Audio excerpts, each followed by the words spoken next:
Mencari suasana baru, Daehyun menggunakan sebelah tangan kirinya memegang tengkuk Suyin untuk menahannya. Sedangkan tangan kanannya mulai bergerilya nakal menyusuri punggung hingga menelusup masuk menyusuri baju longgar yang digunakan istrinya sehingga ia lebih leluasa untuk masuk. Hati Suyin ingin menolak dengan apa yang dilakukan oleh Daehyun, apalagi mereka saat ini berada di pinggir jalan. Namun kemampuan sentuhan Daehyun yang memabukkan membuat tubuhnya merespon lain dan menginginkan lebih. Hati dan tubuhnya sangat tidak bisa diajak kompromi saat ini. Tubuh Suyin menggelinjang ketika tangan suaminya yang nakal menyentuh salah satu bukit yang masih terhalang oleh kain. Daehyun tersenyum senang melihat istri kecilnya yang tampak menikmati setiap sentuhannya. Daehyun teringat semalam ketika melihat tubuh Aeri yang sangat menggiurkan. Seandainya semalam Suyin yang berpakaian seperti itu pasti akan sangat menyenangkan. Sayang sekali itu Aeri sehingga malah membuatnya semakin tidak suka. Daehyun menghentikan ciumannya. Bibirnya kini menelusuri leher hingga tulang selangka milik istri kecilnya. Ia sudah tidak tahan lagi ingin menikmati setiap lekukan tubuh Suyin yang sudah beberapa hari tidak dirasakannya. Suyin mencekal pergelangan tangan Daehyun ketika teringat mereka masih dalam perjalanan. Tidak mungkin mereka melakukan sesuatu di dalam mobil. Ada apa? Tanya Daehyun dengan mata yang berkabut karena semalaman ia sudah berusaha kuat untuk menahannya.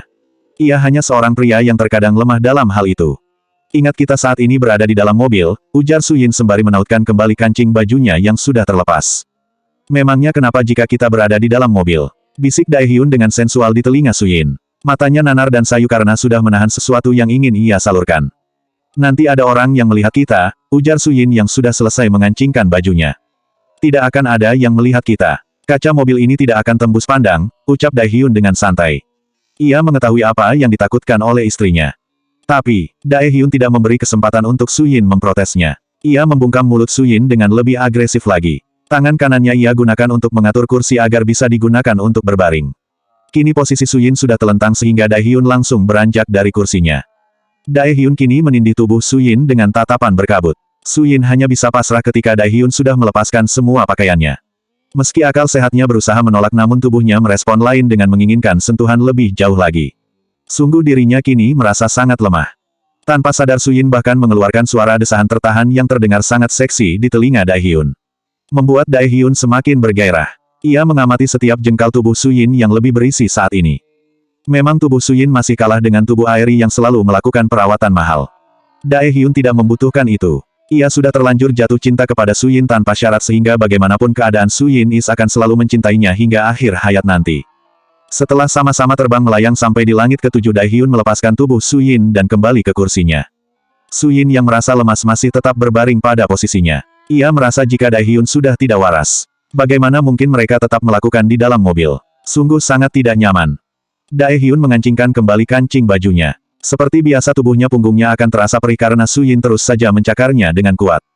Punggungku terasa panas, ujar Daehyun sembari meringis. Daehyun mengatur kursi Suyin kembali seperti semula. Ia juga membantu mengancingkan kemeja Suyin yang berantakan karena ulahnya.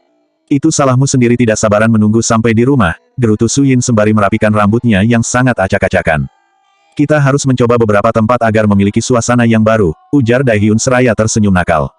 Aku tidak mau lagi. Dasar tidak punya malu. Ini bahkan di jalan namun tetap saja kau melakukannya. Suyin mengerucutkan bibirnya. Aku sudah tidak tahan karena sudah semalaman aku menahannya, sahut Daehyun dengan jujur. Memangnya kenapa? Aeri semalam mencoba merayuku karena aku pria normal tentu saja hampir tergoda namun demi kau seorang aku bisa menahannya, ujar Daehyun. Kenapa kau tidak melakukannya saja bersama Aeri semalam? Suyin memutar bola matanya.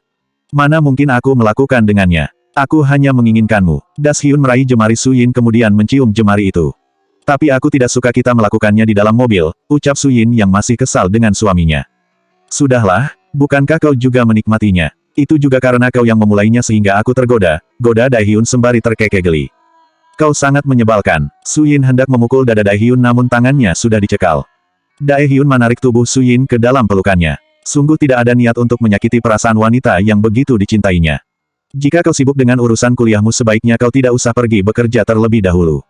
Kau fokus saja untuk melewati berbagai tes dan wawancara karena itu pasti akan menguras pikiran, ucap Daehyun. Ia tidak ingin jika Suyin kelelahan harus bolak-balik bekerja. Sayang, apa tidak apa-apa jika aku tidak bekerja? Tanya Suyin sembari menengadahkan wajahnya. Tentu saja, sahut Daehyun sembari tersenyum penuh kehangatan.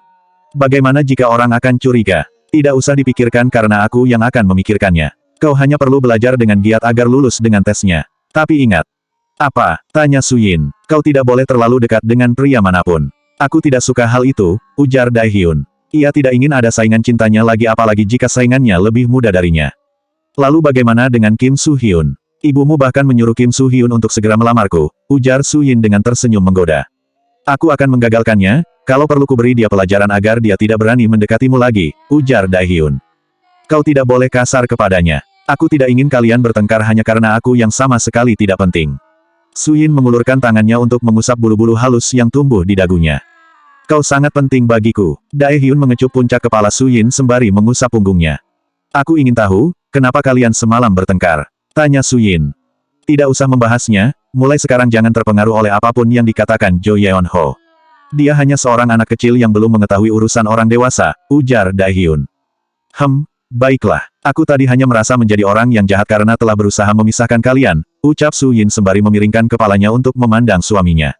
Itu tidak benar, meski kita belum bertemu aku akan tetap ingin berpisah dengannya, ucap Dai Hyun. Seandainya saja kita bertemu di saat kau sudah sendiri, ujar Su Yin dengan sedikit berangan-angan membayangkan jika mereka bertemu di saat Dai Hyun sudah sendiri pasti lebih membahagiakan.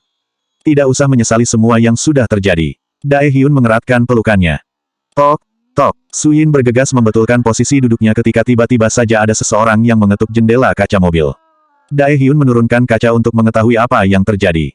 Selamat siang, tolong jangan memarkirkan mobil di pinggir jalan karena akan mengganggu pengendara lain, ucap seorang pria yang menggunakan seragam polisi. Baiklah, kami juga akan segera pergi dari sini, ucap Dai Hyun dengan santai. Silakan lanjutkan perjalanan Anda, ujar pria itu sambil membungkukkan tubuhnya. Dai Hyun segera menaikkan kaca mobilnya kembali kemudian melanjutkan perjalanan yang sempat tertunda beberapa waktu. Sungguh memalukan, gerutu Su Yin sembari mencebikkan bibirnya. Untung saja polisi tidak datang beberapa menit yang lalu. Dai Hyun hanya mengulum senyum ketika melihat istri kecilnya yang tampak kesal. Bab 147 Tubuh yang Kurus.